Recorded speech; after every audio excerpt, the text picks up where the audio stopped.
Well, you know what time it is. You know what it is. It's your boy, Drum Coach Samadi, out here in these streets. Period. With another podcast. Semicolon. You know what it is. Grammar.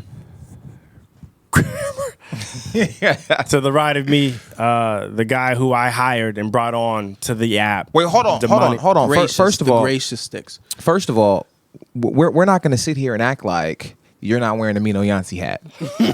Which is the band that I named and created myself. I wrote all of the music. Okay, but so that's a different podcast. It's my problem. Where I always try to give you some credit for something. Listen, it was and then Sticks Play-Alongs. I give you an inch, you take a mile. It was SticksPlayalongs.com. You can't even say it right. That's how you know you're lying. Play-Alongs. Then you're we lying. changed it to SamadiPlayalongs.com. His name is not even Somadi. It's So Mad High. No, first of all, that's what you guys call him, Drum Coach So Mad. Listen, and then we finally named it DrumTrax app because he didn't feel included. This guy. Donnie is here. Now, shout out to our special guest today, the illustrious musician, my kinfolk, my cousin on the drums. Come on.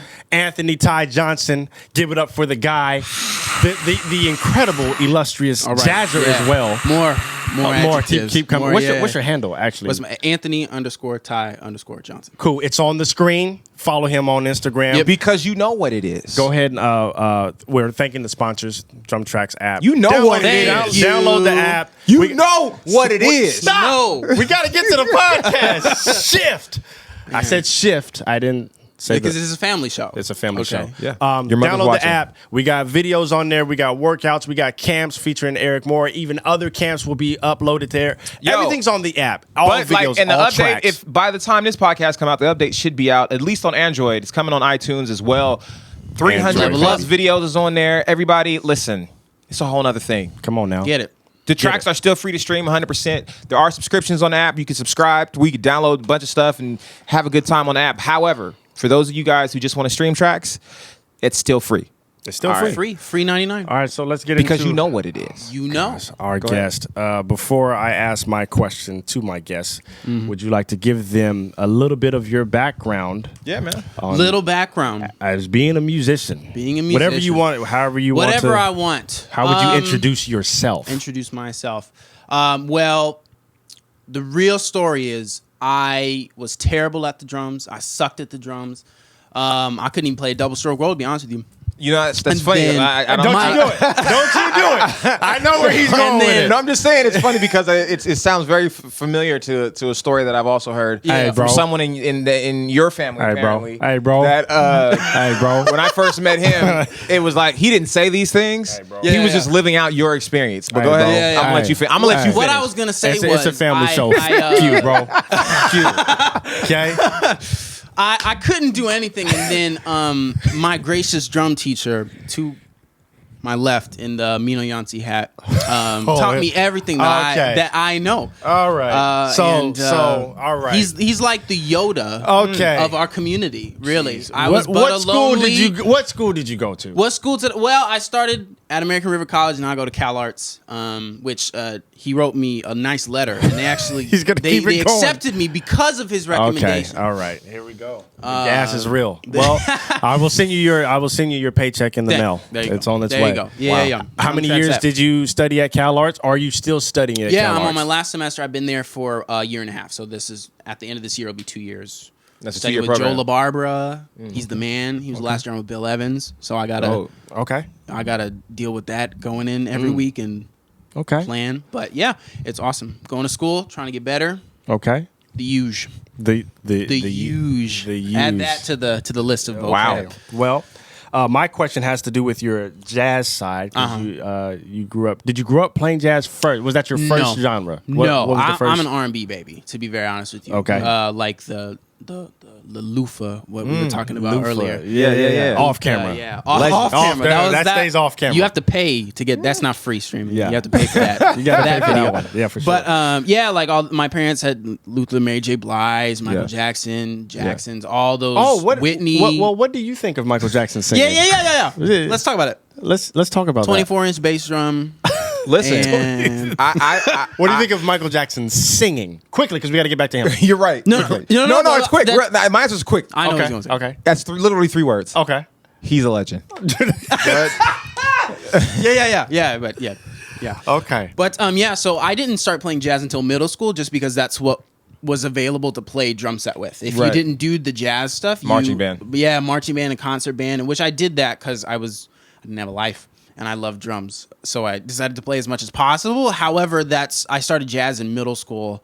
And slowly began that journey of like reading and all that stuff. Because before I was playing drums, but I was not reading. I didn't even know drummers had music that they were supposed to read. It was just Billie Jean, and that's it. That was it. Well, my question to the jazz side.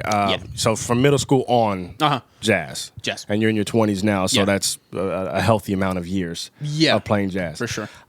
So I noticed. Just in talk on social media amongst jazzers. Yeah. Some in person, some jazz people in person. Not Tim Metz, because that's the homie, okay? And he doesn't think like the this. Man. But jazz musicians would often criticize genres outside of jazz for not expressing freedom when they play. It's like, oh, they're living in the box. This is all they do. They just do this one thing. Like, okay, you play R&B, and it's just that. Yeah. Jazz has more freedom in it, okay? But then I noticed, listening to a lot of records of jazz today, not modern jazz. I mean, it's modern because it came out in this time, but Today, they're still doing swing. But it sounds like a carbon copy or a copycat version, watered down version of old jazz. Ching, ching, So, there'll be some dislikes on this video. Yeah, there's gonna be dislikes. So I want to know I want to know your take where it's like Chang, chang, chang, chang for hours. More just quarter quarters. notes. More Okay, quarter more notes. quarter. Stop changaling. Hashtag more quarter notes. Stop changaling. That's another Please. podcast. Yeah. Okay, stop. sound like Bernie Mac on live. Yeah. Jangling. No. So I noticed that they would criticize people by saying you're living in this box. But then when I listen to these records, your box is just a different box. It's a different box. Yeah. And I'm like, so what is your take on why that is? Or do you even agree or disagree with what I'm saying? Because it's like, yo, your record sounds like a copycat of some old swing. Yeah, and I mean it's there's kind of two versions of that camp, and it's usually the people who talk about it in an elitist way, like, oh, you're not freeing up, you're not doing this, you're not moving forward, all that stuff. Sometimes it's out of fear of the unknown, of what they don't know. Because sometimes all they know is jazz from the 50s. And that's a lot of people, and that's like a trad thing. I know some people who do that so well, and that's dope. However, the swing side of things is important because that's like the blueprint of the art form of jazz itself. However, so much has developed from that. And like you were saying, like R&B isn't creative or funk, all that stuff. A lot of times, a lot of modern jazz is more on the R&B side of things than it is actually jazz. Yeah, So there's definitely yes, and kind of. Yes, yeah, and kind of. no, yeah, but yeah. Go ahead. Yeah. So He's about to go in. I'm the good. swing itself, it's important to look back in order to know where the music has been. It's kind of like a rear view mirror as you're driving forward. You're looking back, you're understanding the history, the legacy of people that really innovated this music through swing. However, you do need to move forward in some way. Right. So like on my record, I do have swing stuff, but 2 out of the 6 songs are swing. Other stuff, there's some Brazilian stuff, there's some funk, there's some fusion, odd meter stuff, because jazz now is much more than just changling. So, but it's such an he got that finesse hand on him. But it's important. But some people do get stuck. Yes. In one couple of years. Call the text, Bishop. Come on, preaching. preach. Yeah. It's that thing, and people will play Miles Davis tunes without respecting Miles Davis himself. At a certain point, what else? He went straight eighths. Didn't he? There was no swing there. I mean, there was some bounce, there was some swing to it, but there was chang, no. He was. Come on. What else? Fusion, what we would say is fusion today, and those innovators. So the swing thing is very important. And as a jazzer, I do play a lot of swing. But at CalArts, the school is much more experimental and kind of open to everything. I play a lot more open, free stuff without tempo or bar lines or anything. I play a lot of straight eighth kind of fusion stuff. But it's to me like Herbie Hancock, Maiden Voyage. That record is so good. Why? Because it has the swing stuff, but it also has straighter eighth notes. It has more experimental stuff. So I think if you get caught in the swing thing, you can kind of living an older model. But at least for myself, because now we got to say in my opinion before I don't get any gigs because of this video. It's important to know how to do it, but like the music I listen to and the people I listen to, like, you know, especially like people like Robert Glasser, like he really is pushing stuff forward without even swinging. However, he's respecting, and he knows he could swing if he wanted to, which he does when he so chooses. So it's kind of a complicated question, but at the same time, it's important to swing, but there's much more to that, especially if we're talking about the word jazz.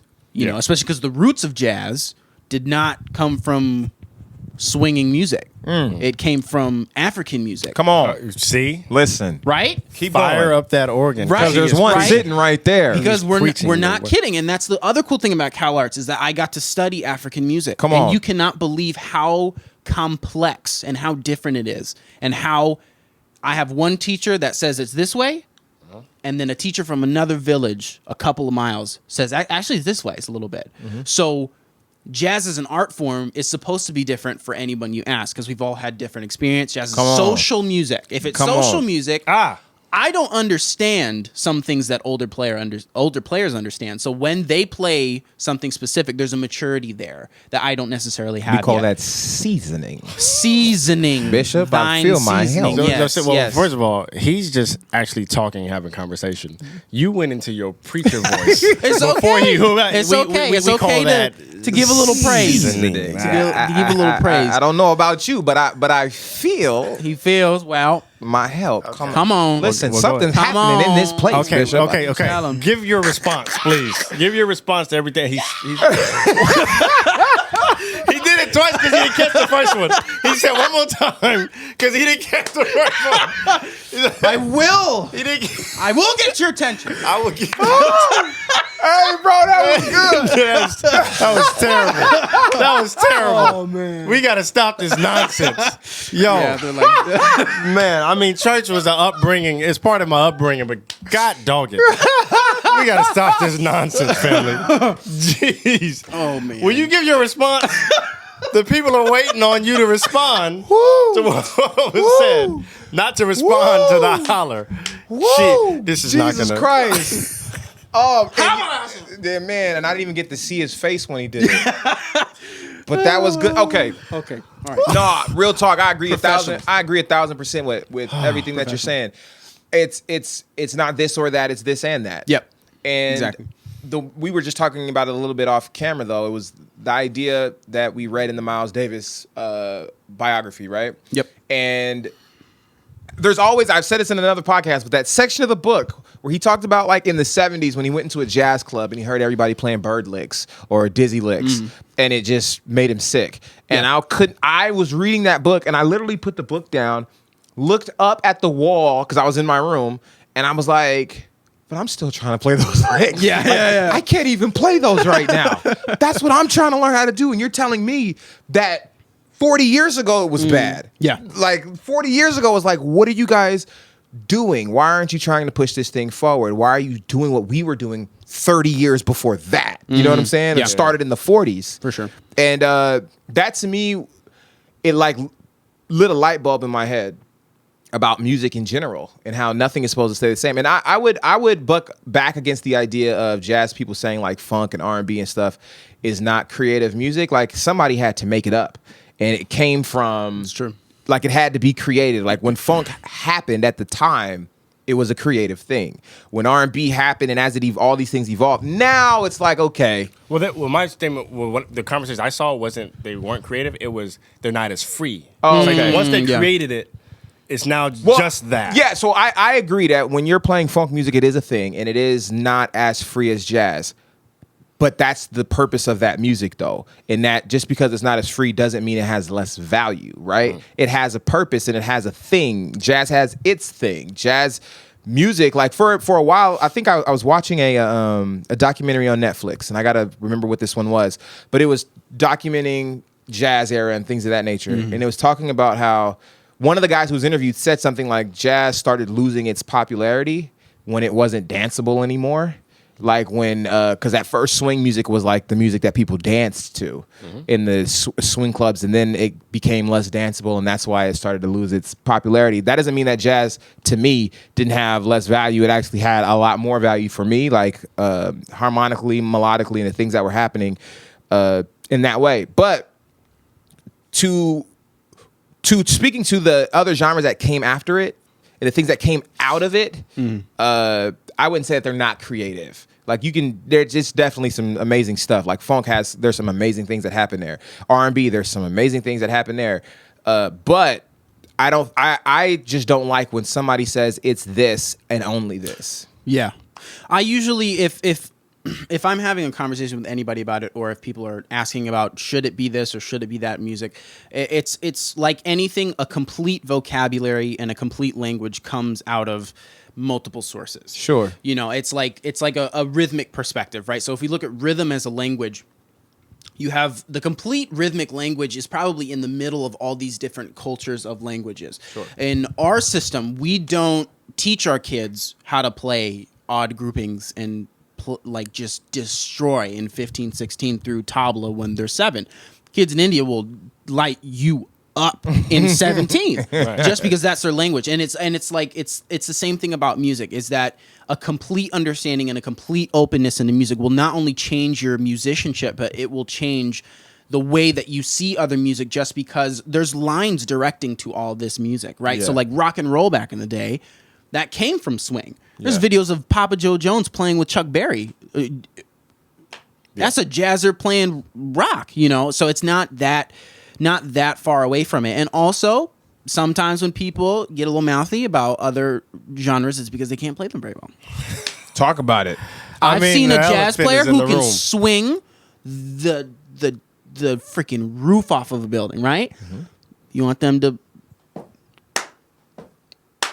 It's not happening. It not only is it not happening, it wasn't happening before they even played. Okay.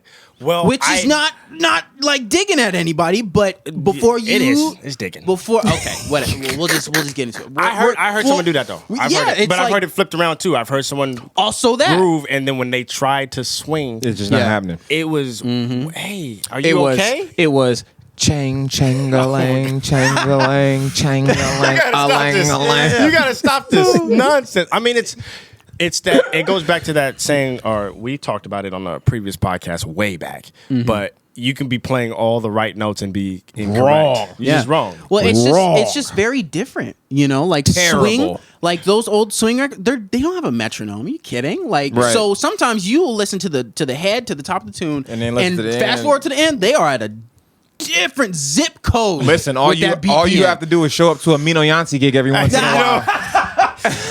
Yeah. And listen to I'm trying to pay respect and homage. I'm trying to pay respect and homage to the greats who did it before me. Yo, we'll start off a song in the groove like we get to the end where and I'm sitting there like I'm on the piano like, bro, this is fast as crap. There are some times where you'll get some of those big-eyed looks from the other players that they're like, you don't even know how fast this is, but when you watch it back, it's gonna be like, hey, listen, bro. there's a song we did. There's a song we did. I don't recall. We did at like. I do not. We recorded it at like.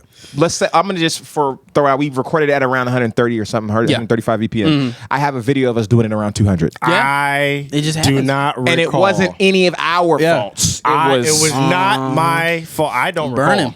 I don't have any video of that. But I do. But here's the thing. Matter of fact, insert video here. Here's the thing. Here's the thing. With today's technology, you know how you can speed things up in your program. Oh, so my God. You know what it is. There's a He's going to put dubs on going on. Okay. Now, jumping up 2 to 3 BPM, maybe even 5. Right, but when you're jumping up 2 to 300 BPM. Exactly. So he's gonna speed it up. Yeah. It's okay. I'm paying homage and paying respect to the days that we didn't use clicks, huh? That's it. You got gotta go back. And the thing is that it's also like it's so difficult when people talk about a different genre so matter of fact when it's so different. Like, you know, like I often, if I'm playing jazz, even if we record it, there's not a metronome present because that's just not. Sometimes that's not how it goes. Right. But if we're playing like something heavier, something rock, even sometimes infusion or like pop or singer-songwriter stuff, there's going to be a click present because it needs to be concrete, solid. It needs to feel good, but it can't move. Jazz can move and breathe and all that stuff. And sometimes funk records, especially old ones, they were moving. Yeah.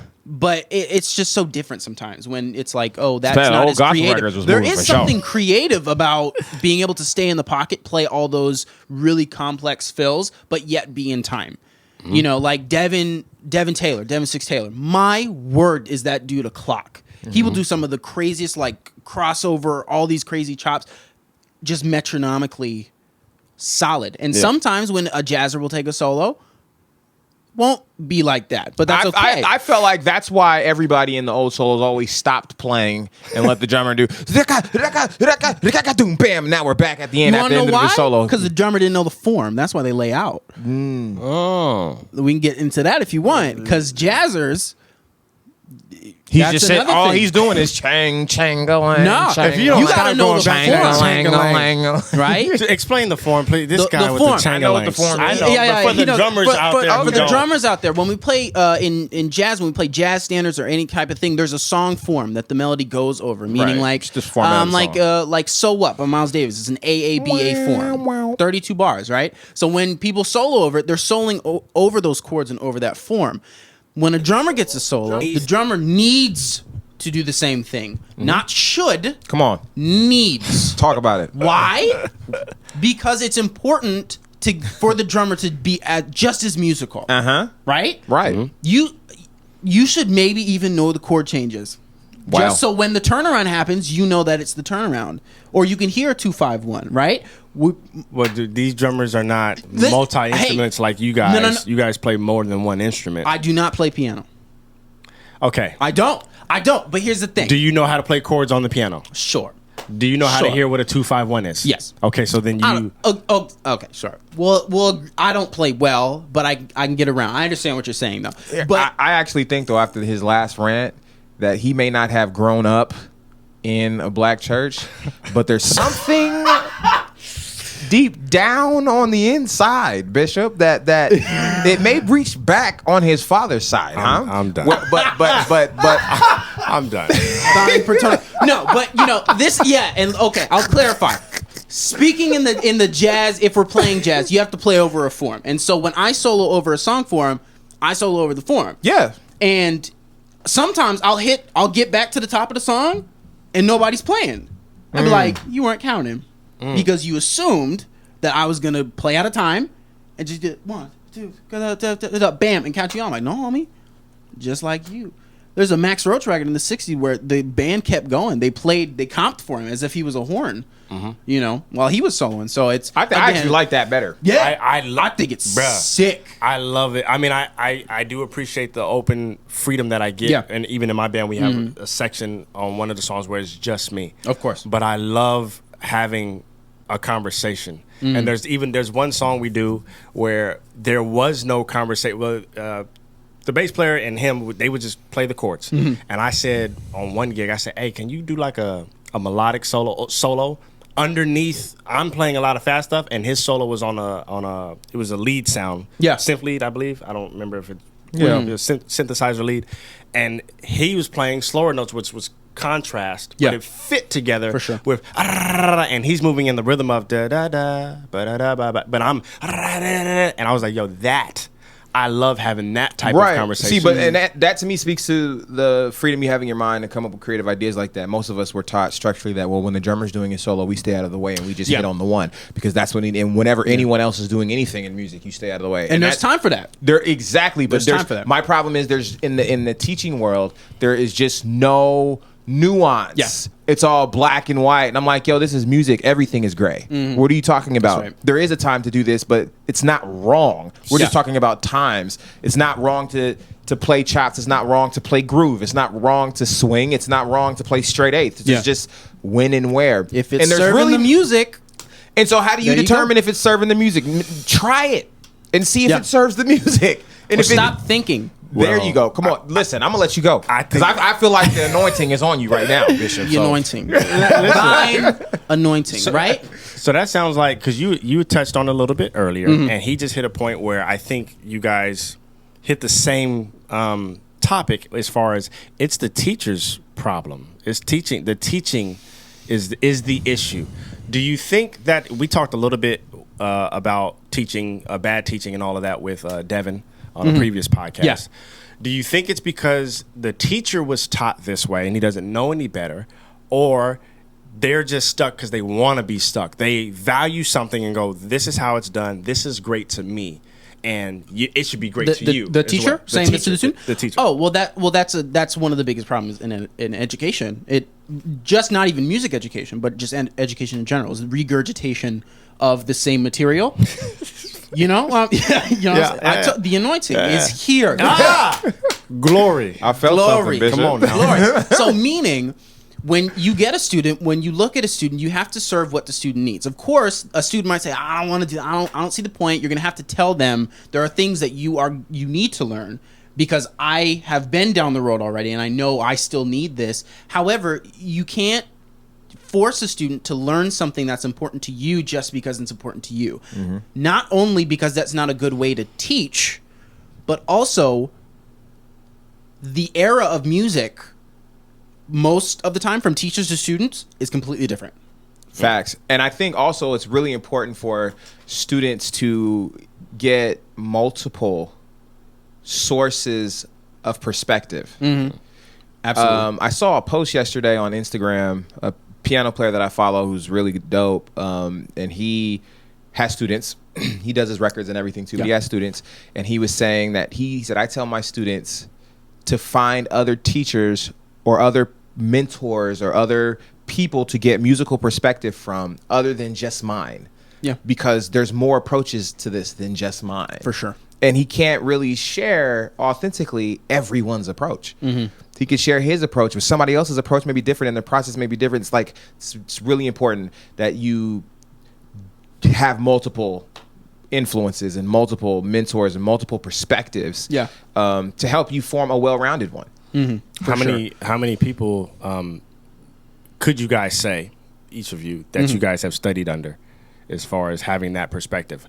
Did you actually study? And part two to that question, did you actually study under them, or was it you just happened to link up with them this one time? You happened to sit with them this one time and you got enough out of it where you didn't have to come back recurring? Well, in my life, I've had two serious teachers that I've studied with for at least 6 months. First was Rick Lauder, the man, and then now is Joe LaBarbera at CalArts. I took one lesson with Mike Clark. That was just that changed the game. Just meeting him and discussing all this stuff with him. But there's a lot of people that I've technically studied with that I haven't really studied with because I don't view a teacher just like as a teacher. Oh, if you're a teacher, I can study with you. I can learn from anybody that I want. And like you were saying, those different perspectives, right? Yeah. So anytime we get together and play, I learn a lot. And I might even ask you something like, hey man, like, why is this not sounding the way I want it to sound, right? And well, the elbows is too low. The legendary response, you need to put your elbows up, your cymbals up, and hit your toms harder, right? Yeah, man, you got to. If you get this, it'll sound different. It'll sound different. Exactly. But there's been so many times where I've just hung out with drummers or other musicians, sometimes not even drummers, that I've learned from. You know, like I was just in Chicago doing this big time, this Ravinia Music Institute, and I sat down with Rufus Reed, bass player. On the big time. Bass player. Wow. Big time. I learned some of the greatest musical lessons I have ever learned from a bass player, not touching an instrument. Wow. Because if knowledge does not just come to you when you ask for it or when you want it to come to you. Come on. I told you. The anointing is here. I felt that one in my spirit. Because it's not like that. You have to be open. Again, going back to the music perspective, you got to be open and let these things come to you, and you will know what you don't need. I've gotten some stupid advice. Come on. From stupid people. Well. Or people who just think that they show up, that they can critique my playing. I say the same thing every time, and you know as soon as they leave it out their mouth, thank you for the suggestion. I'll think about that. right? You got those people who come up just saying something to say something, just to, assert their dominance. Be like, hey, man, you play too loud. I'm like, thank you. I'll seriously consider that. But somebody coming up saying like, man, you might want to look at your left hand when you do that thing that you do, because it's kind of gripping up. And I'm like, oh, well, actually, thank you. I will look at that. Mm-hmm. So it's a lot of times, going back to answer your question, because now I'm getting off. I've studied with 2 people specifically, but YouTube has been my longest teacher.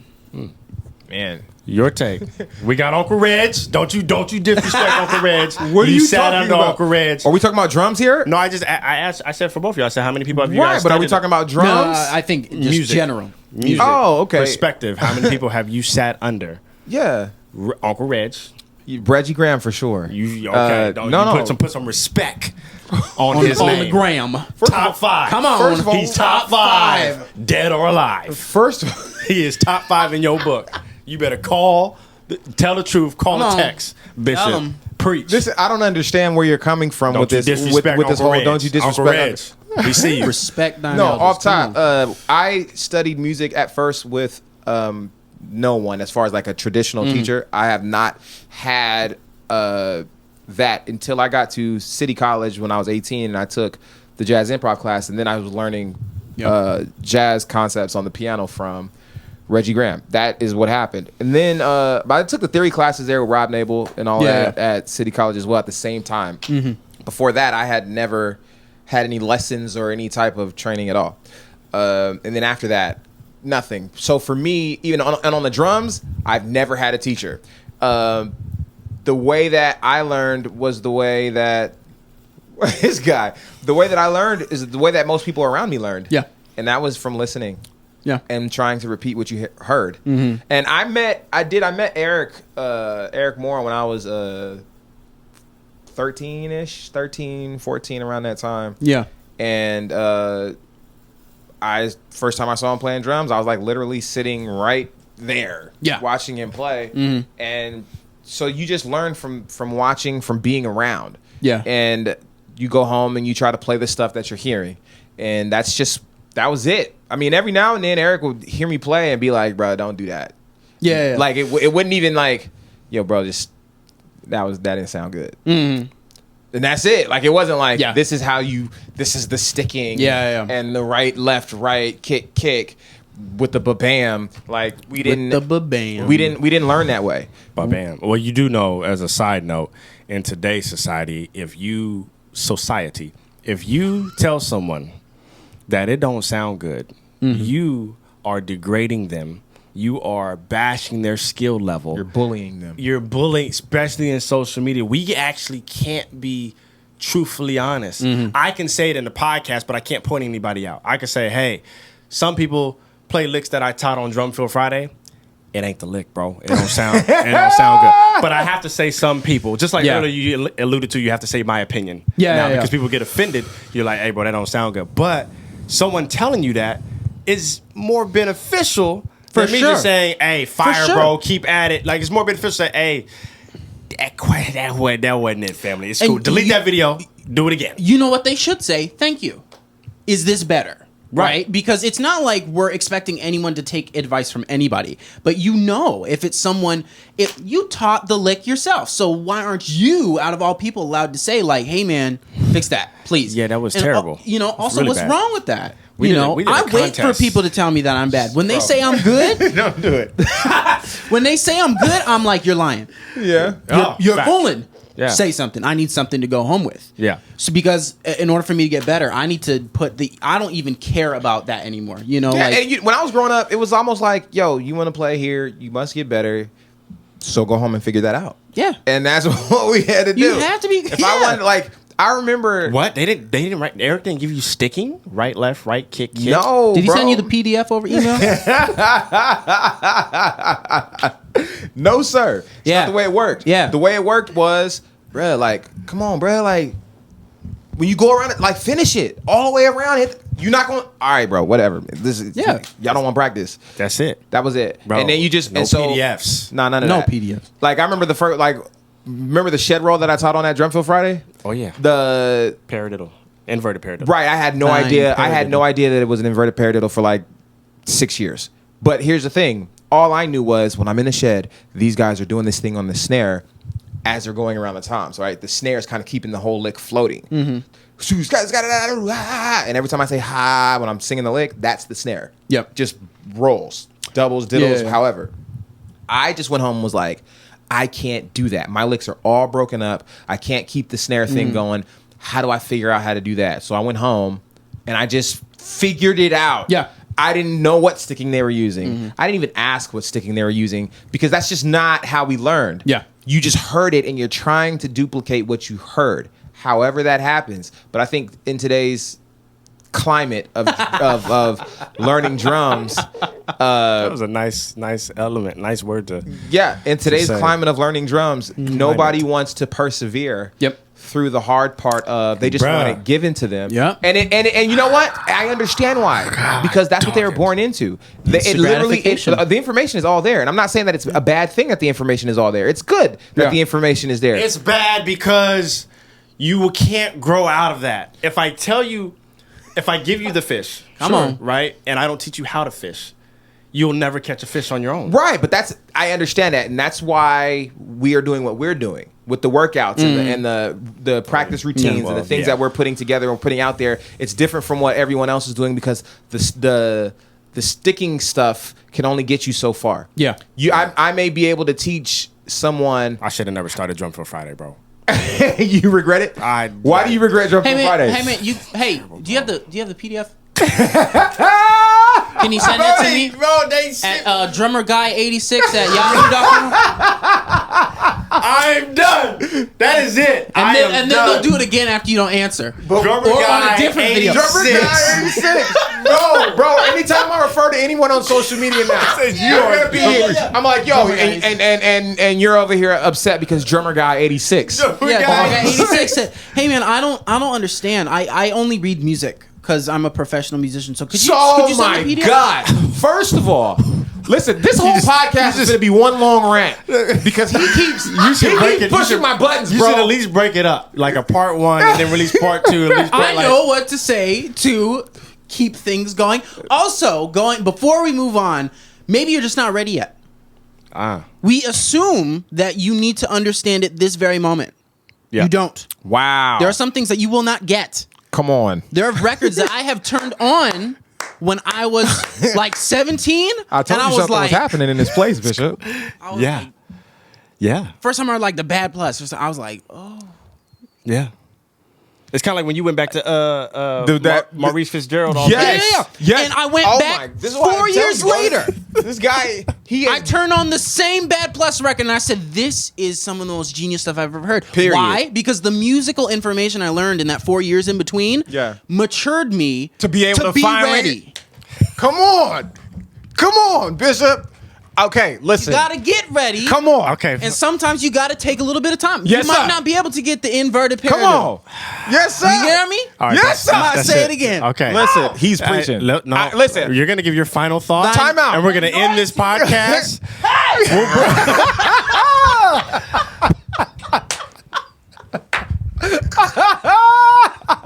Your phone is off. Is it? The phone is off, but the podcast is still going. Listen. Well, this will be the part 2, the audio only. Audio only. Listen, I gotta say this though. Jeez. I gotta say this. What he just said. If you did not Now that I know catch that the it, phone is off, I can I can sit how I want to sit. if you did not catch what he just said, you need to rewind this podcast and listen to it again. I think that was probably the most profound and prolific thing said in the entire podcast, maybe in the last 4 podcasts. Whoa, don't you disrespect come on now. Devin. All the way through. Brandon. All the way and through. the great Tim. Hashtag all the way through. All the way through. Tim Metz. No disrespect to them, but the understanding that you actually may not even be in a place where your ear is mature enough or you're at the place and you're playing that what you're hearing is even consumable by you in a way that you can understand and duplicate. Like, I had that exact same experience.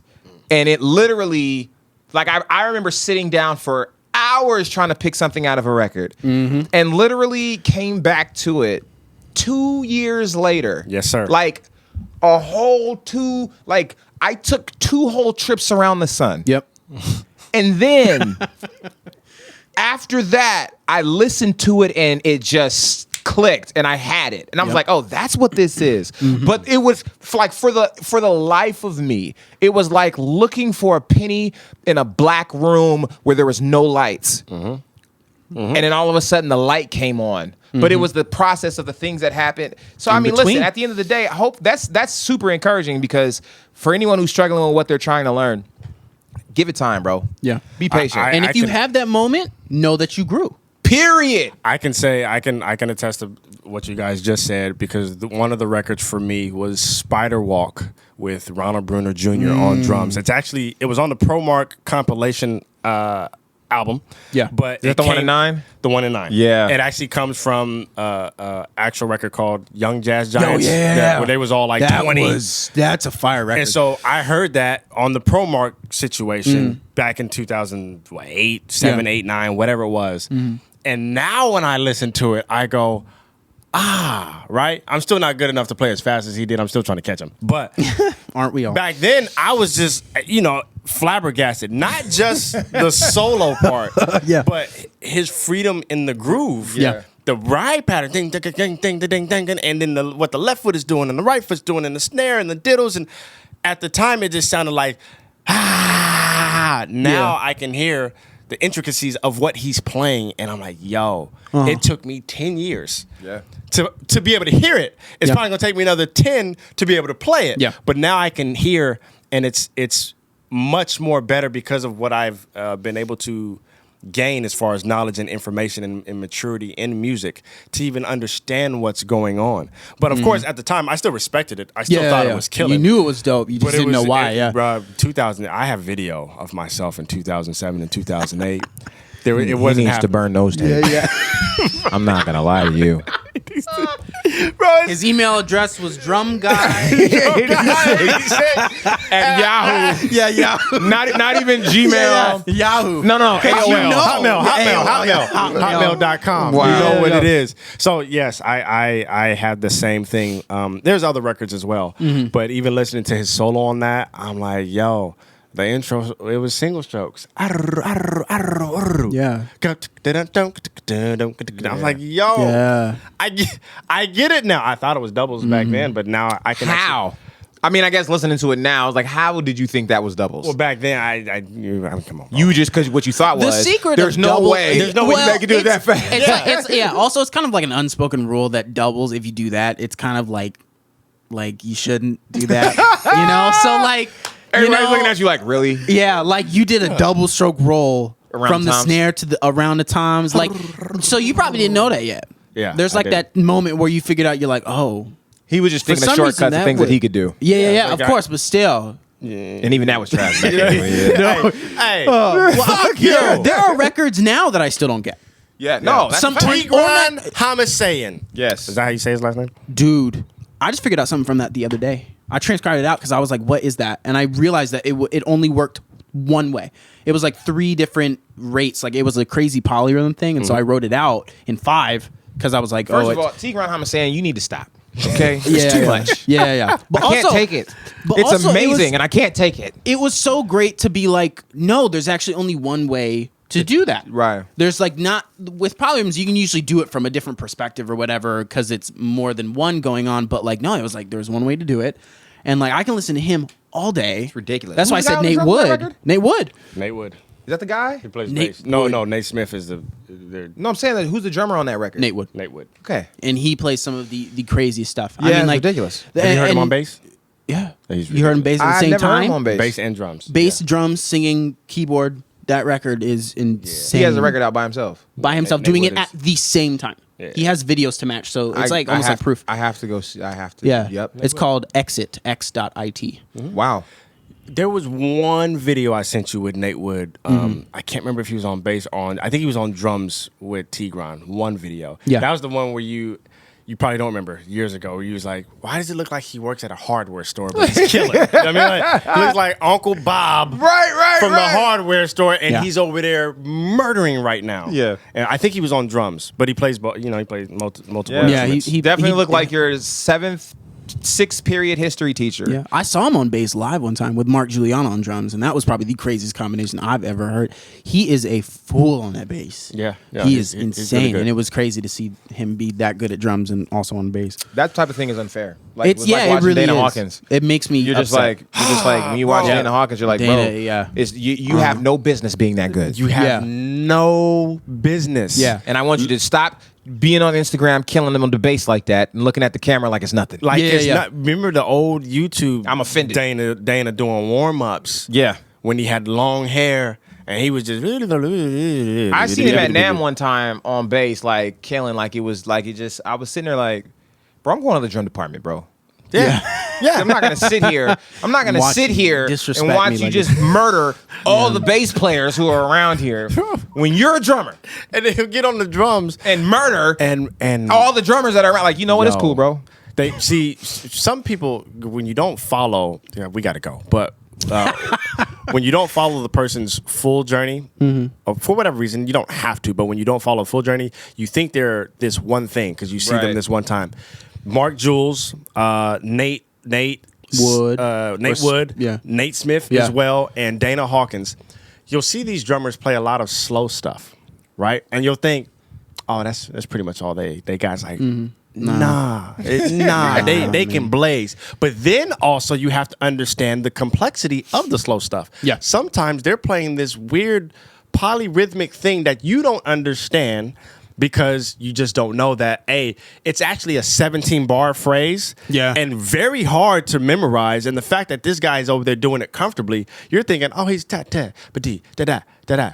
Cat, like, bro, come on, man, give me some more. You're like, no, he's actually giving you, Yeah, you a don't whole know what heck he's of a giving lot. you, yeah. There's this weird, crazy thing that he's doing because I've watched Dana Hawkins with Evan Marie, and at first I was one of those guys where he was in there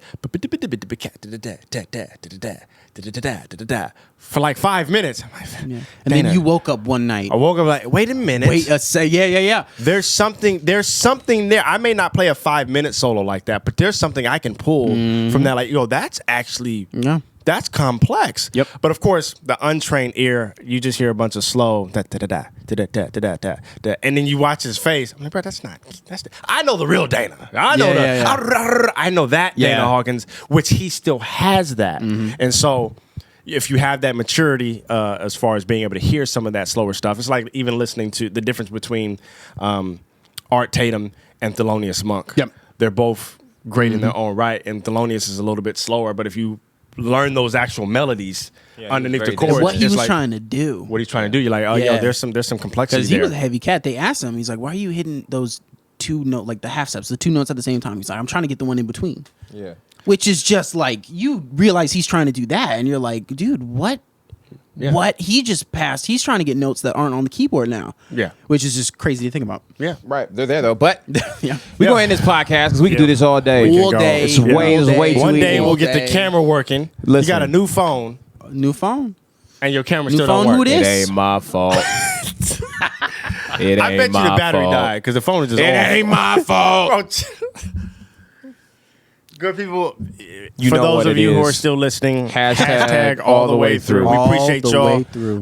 Real supporters. Yes. Uh, Download the DrumTrax app. download Download it. everything. Updates coming if it's not already here. Just share this video. Because you know what it Stop is. You already know. Follow the homie, my Period. drum cousin, Anthony _Ty_ Come on. Johnson. We'll Yeah, put it man. also in the link in the description box. wherever you're watching or listening to this 'Cause podcast. You're watching a black screen right now. And by the way, Picture. and those of you who are racist. watching it, wow.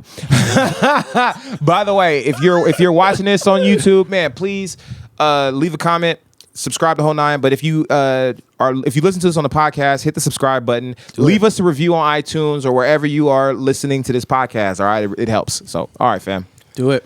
Peace, love, nappy Soul. grease. Oh, Yeah. Oh. Peace. And it's hair grease. It's not nappy grease though. Cornelius from Soul Train. Yeah. Peace, y'all. Peace, love, and soul.